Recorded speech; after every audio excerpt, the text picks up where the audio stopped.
শাসক দল শুধু ফেস্টাল মেলা ছেড়া থেকে শুরু করে না, অনেক কাজ আমাদেরকে ব্যাঘাত দিয়ে দিচ্ছে সর্বদিক দিয়ে। আজকে যেমন এটা যারা না করতে পারে, না হতে পারে, ওরা জানে না যে আমার রক্ত আরেকজনের মানুষের গায়ে যাবে, তার জন্য একটা প্রাণ বাঁচে, এক ফোঁটা রক্তের দাম ওই মোল্লা সাহেবরা জানে না, এই জন্য ওরা এই ধরনের কার্যকলাপ করছে। তবে আগামী দিন ভাঙড়ের মানুষ এটা হতে দেবে না। আমরা পরস্পরের সম্পর্ক আমরা মিলে চলতে চাই, আমরা একে অপরে হিন্দু মুসলমান ভাই ভাই আমরা মিলে থাকতে চাই। ওরা ভাঙড়টাকে ভাগাভাগি করতে এসেছে, হিন্দু মুসলমান লড়াই করতে। যেমন একটা কথা বলি, তুমি এখানে বলছিলে যে নওশাদ সিদ্দিকী এখানে উন্নয়ন না করে এখানে শুধু রক্তদান শিবির কেন করছে, তার রক্তদান তো একটা মহান কাজ। আমি বলবো বাংলার মুখ্যমন্ত্রী মমতা ব্যানার্জি তিনি তো অনেক প্রতিশ্রুতি দিয়েছিল, তিনি কি কাজ করেছে, কোন কাজটা করেছে দেখিয়ে দাও। শুধু উনি এই কাজটা করাচ্ছে এবং ভাঙড়ের কিছু নেতারা এইসব কাজ করাচ্ছে। ভাঙড়ে বোম বন্দুক গুলি কীভাবে রাজত্ব হবে সেই কাজটাই শেখাচ্ছে। ভাঙড়ে একটা ভালো সুন্দর কলেজ প্রতিষ্ঠাতা করে না, ভাঙড়ে একটা সুন্দর জিনিস প্রতিষ্ঠাতা করে না, এরা ভাঙড়ে শুধু বোম বন্দুকগুলির রাজত্ব করতে এরা ভালোবাসে, এরা সেটাই করতে চাইছে। আর সেই নওশাদ সিদ্দিকী মহাশয়, আমাদের নওশাদ সিদ্দিকী মহাশয় ভাঙড়ে মানুষের এক হাতে খাতা এক হাতে পেন এবং এই রক্তদানের মতন মহান দান, মানুষের জীবন কিভাবে বাঁচবে, কোনো মানুষ যেন রক্তের এক ফোঁটা রক্তের জন্য না যেন মরে, সেই জন্য চিন্তা করে নওশাদ সিদ্দিকী মহাশয়। আজকে তুমি দেখো না শাসক দল যেভাবে আমাদের উপরে অত্যাচার করছে, সর্ব জায়গা থেকে শাসক দল কিন্তু পারে না। তবে আমরা সঠিক জায়গায় দাঁড়িয়ে আছি এবং আমাদের নওশাদ সিদ্দিকী মহাশয়ের যে নীতি আদর্শ সেটা আমরা করার চেষ্টা করছি। এই যে আপনি বলছেন পেন খাতা হাতে তুলে দেবেন, কিন্তু ক্যানিং পূর্বর বিধায়ক তথা ভাঙড়ের পর্যবেক্ষক তিনি বলছেন যে নওশাদ সিদ্দিকী ছেলেদের বন্দুক তুলে দিচ্ছে। দেখ, ওরা একেবারে ভিত্তিহীন কথা। কে নটোরিয়াস ক্রিমিনাল, উনি শুধু নটোরিয়াস ক্রিমিনাল না, আমি বারবার বলি উনি মানুষের জন্য ক্ষতিকারক। সেই নটোরিয়াস ক্রিমিনাল ভাঙড়ের মানুষকে কিভাবে কাঁদিয়েছে, ভাঙড়ের মানুষকে কিভাবে লুটপাট করে সেটা আপনারা সবাই ভালো জানেন। ভাঙড়ের মানুষকে কিভাবে ঘর ভেঙেছে এবং ওই মোল্লা সাহেব পঞ্চায়েত মেম্বারদের এবং সমিতির মেম্বারদের বলেছে অমুকের ঘর ভেঙেছে, আমাকে ছবি তুলে পাঠা। সেই মোল্লা সাহেব কি করতে পারে আমরা জানি এবং কি করেছে সেটা ভাঙড়ের মানুষের জবাব দেবে। শুধু সময়ের অপেক্ষা, তৈরি থাক। তাহলে আইএসএফ কি তৃণমূল কাছে দুর্বল হয়ে পড়ছে? কারণ একাধিক এলাকায় আমরা দেখছি। দেখো, একটা কথা বলি, ভাঙড়ের মাটিটা হলো সব থেকে আইএসএফের শক্ত ঘাঁটি এবং ওরা যত অত্যাচার চালাবে তত আমাদের আরও শক্ত হবে, ভাঙড়ের মানুষ আরও শক্ত হবে। তবে আমি তো একটা বলবো যে রক্তদান মহান দান, এখানে বেশি কিছু বলবো না। তবে আমাদের লক্ষ্য আগামী দিন, এর আগে আমরা করেছি 2720, তার পরের বছরে করেছি প্রায় 3800 প্লাস, আবার আমরা 5000 করে দেখিয়ে দেবো। ভাঙড়ের মানুষ খবর পড়ে না, খবর দেখে না, খবর তৈরি করে। ভাঙড়ের মানুষ ইতিহাস তৈরি করে।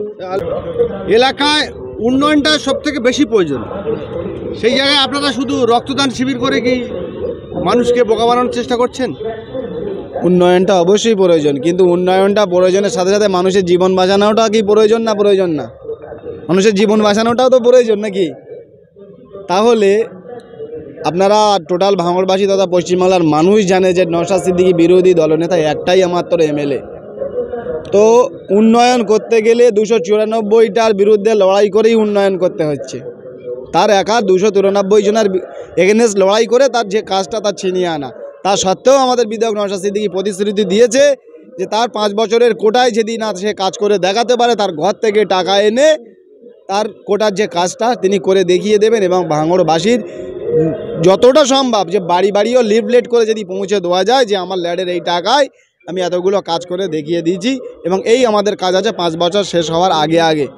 তো আশা করছি এবছর যে সার্ভে চলছে আমাদের এমএলএ ল্যাডের কাজ হয়নি এমন কথা না, লাইট হাইমাস লাইট হয়েছে, রাস্তা হয়েছে, ড্রেন হয়েছে। তো এবার 2024 সালেও আমাদের কাজ হবে। প্রত্যেকটা কাজ স্যাংশন হয়েছে এবং কাজ হয়তো জানুয়ারি মাসের কিছুদিন থেকেই শুরু হবে, কাজ 15 তারিখ 20 তারিখ থেকে কাজ শুরু হয়ে যাবে।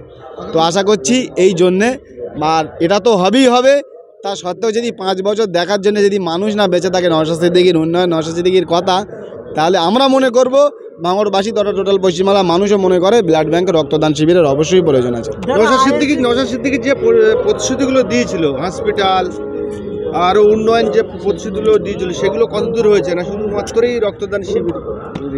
প্রতিশ্রুতি দেখো, একটা গাছ বসালেই যে আপনারা ফল খাবেন সে আশা করলে হবে না, তার পর্যাপ্ত বয়স হওয়া, তার ফল দেওয়ার সময় দিতে হবে, তারপর হবে। এই মাত্র যে আমরা ভাঙড়ের জমিনের হসপিটাল করার জন্য দেখিনি না, জায়গা দেখা হচ্ছে একাধিক শাসক দলের চক্রান্ত, তাদের চাপাচাপি। আমরা চেষ্টা করছি, যতটা পারছি আমরা করার চেষ্টা করছি এবং আমাদের কাজ এইভাবেই এগিয়ে যাবে। কে কী বললে আমাদের দেখার দরকার নেই। রক্তদান করা, মানুষের রক্তদান মহাদান, রক্তদানও চলবে এবং সাথে সাথে মানুষের উন্নয়নও চলবে। এইভাবে যে আমরা চালিয়ে যাচ্ছি, নওশাদ সিদ্দিকী ভাইজানের কাজ উন্নয়ন এইভাবে চলবে। 22 সালে আপনারা 2700 মানুষের ব্লাড দিয়েছিল, তারপরে গত বছরে আমরা দেখলাম যে 10টি অঞ্চল মিলিয়ে প্রায় 4700 মতো মানুষ ব্লাড দিয়েছিল। এবারে কত টার্গেট? টার্গেট না, যে রেকর্ড নওশাদ সিদ্দিকী ভাইজানের ছেলেরা নওশাদ সিদ্দিকী ভাইজান করেছিল, সেই রেকর্ডটা আমরা ব্রেক করার চেষ্টা করছি। টোটাল ভাঙড়বাসী আমরা যারা নেতৃত্ব দিই সবাই, টোটাল ভাঙড়ের সাধারণ মানুষ পর্যন্ত এই দায়িত্বটা কাঁধে তুলে নিয়েছে যে আমরা যে রেকর্ড করেছিলাম সেই রেকর্ড ব্রেক করার চেষ্টা করছি। আশা করছি মানুষ আমাদের সাথ দেবে, জনগণ আমাদের সাথ দেবে। কাল এরকম সময় পর্যন্ত জানতে পারবেন যে আমরা কতদূর গিয়ে আমাদের যে উদ্দেশ্য ছিল আমরা কতটা সফল হয়েছি। তবে আশা করছি আমরা সেই বছরে যদি চিন্তা করতাম আমরা অনেকটাই রক্ত নিতে পারতাম, ব্লাড দিত মানুষ। প্রচুর মানুষ মনে ক্ষোভ ছিল, আমার বিশেষ করে মা বোনেদের মনে ক্ষোভ ছিল যে আমরা এত দূর থেকে ভাঙড়ের কোনায় কোনায় থেকে প্রান্ত থেকে এসে আমরা ব্লাড দিতে পারিনি। তবে সেই ভরসাটা এবার আর হবে না। যতগুলোই লোক আসবে আমাদের ব্লাড প্রত্যেকজনেরই ব্লাড লওয়া হবে এবং আমাদের যে টার্গেট আমরা আশা করছি আমরা যে নেতৃত্ব আছি ভাঙড়ের সাধারণ মানুষ মিলে নওশাদ সিদ্দিকীর আশা এবং তার সম্মান রাখার চেষ্টা করছি। যারা আপনারা সোনপুর যে সবজি মাঠে যে আপনারা রক্তদান শিবির করছেন, কিন্তু বেশ কয়েকদিন আগে ক্যানিংপুরের বিধায়ক শওকত মোল্লা ভাঙড়ে একটা সভা করেছিল। সেই সভা থেকে তিনি বলেছেন যে আপনারা রক্তদান শিবিরের আগে 10 দিন ধরে মাইক চালাচ্ছেন এবং এলাকাবাসীরা আপনাদের প্রতি ক্ষিপ্ত। 10 দিন ধরে মাইক চালাচ্ছি, হ্যাঁ হতেই পারে 10 দিন ধরে এলাকার মানুষ আমাদের ক্ষিপ্ত। তবে যিনি বলছেন এই কথাটা ওনার জেনে রাখা অবশ্যই দরকার। 10 দিন আগে থেকে ওনার যা চেলা চামান্ডাররা আছে, প্রথম কথা ভাঙড়ের উনি কেউ না, এটা জানতে হবে। দেশের ঠাকুর বিদেশের কুকুর বলে একটা জিনিস আছে, নাম আছে, বুঝতে তো? সেই জিনিসটা মানুষের মগজে যখন ঢুকবে তো সেই কুকুরকে দৌড়নের বেশিক্ষণ সময় লাগবে না। দ্বিতীয়ত মানুষের জন্য মাইক চালানো, তাহলে ওনার এতটুকু আমার কাছে প্রমাণ আছে যে এখানে মাইক চলে ওইখানে আজান হয়, এরকমও প্রমাণ আছে। আর ওই 10 দিন আগে থেকে বলছে মাইকের চালাচ্ছে, আপনাদের জনসাধারণের অসুবিধা হচ্ছে। আপনি ওনাদের যারা চেলা চামান্ডার নেতা আছে না, যারা খোদাই মুসলমানি মেম্বার আছে, তাদের অবস্থার কথা একবার চিন্তা করবে। ওনারা যে খাওয়া দাওয়া বলো কোনো মিটিং যে ওনারা ডাকে, তাদের বাড়ি বাড়ি গিয়ে কীভাবে মানুষ ঘুমায় তারও গিয়ে পায়ে ধরে যে চল বাবা আমার মান সম্মানটা বাঁচা, না তো আমাদের তো জেলে ভরে দেবে, আমাদের একাধিক নামে কেস দেবে। আমরা তো কেস খাচ্ছি আমাদের কথাবার্তা, কিন্তু ওনাদের নেতারা এইসব অভিযোগ দিয়ে আর এখন তো একটা একদম এই লাড্ডু ছুঁড়ে দিয়েছে ঘর। তো আশা করছি ওনাদের কাছে যদি এইসব তোপ না থাকে, এইসব মানুষের লোভ প্রলোভন দেখানো যদি জিনিস না থাকে, ওনাদের মানুষ এরা মুখে থুতুও ফেলবে না। এতটুকু গর্ব করে আমরা কথা বলতে পারি।